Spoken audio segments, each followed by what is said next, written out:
এই অসহায় এই নাবালক শিশুটি যদি আপনার কিংবা আমার বোন হতো তাহলে কি আমরা ফেলে দিতে পারতাম? নিশ্চয়ই পারতাম না।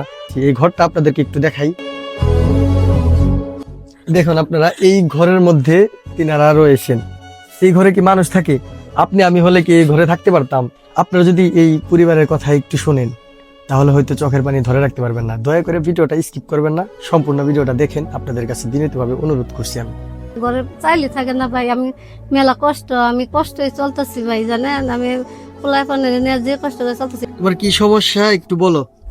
আমার বাবা 3 বছর ধরে মরে গেছে। আমার আম্মু মাসের বাড়িতে কাজ করে খায়।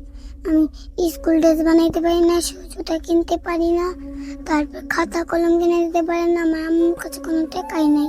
লেখাপড়া করতে চাই, আমি লেখাপড়া করে ডাক্তার হতে চাই।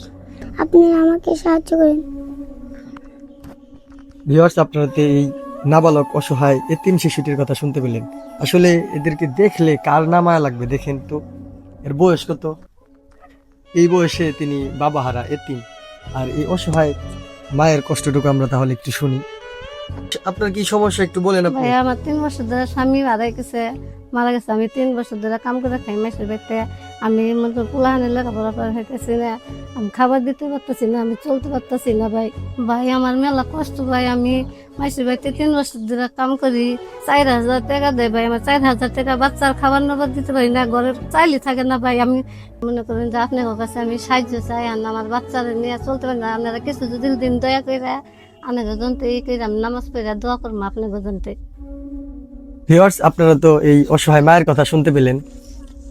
এই অসহায় এই নাবালক শিশুটি যদি আপনার কিংবা আমার বোন হতো তাহলে কি আমরা ফেলে দিতে পারতাম? নিশ্চয়ই পারতাম না। তাহলে নিজের বোন মনে করে, নিজের মায়ের মতো মনে করে আমরা 1 টাকা করে যদি এই অসহায় শিশুটিকে দেই তাহলে হয়তো তার বাকি জীবনটুকু সুন্দরভাবে কেটে যাবে।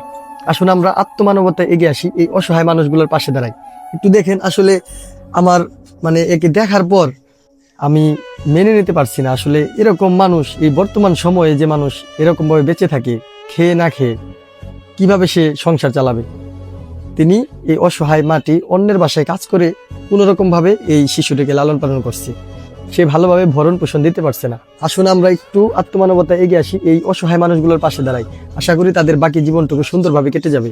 তো আজকে আর ভিডিও বড় করব না, সকলেই ভালো থাকবেন। খুদা হাফেজ।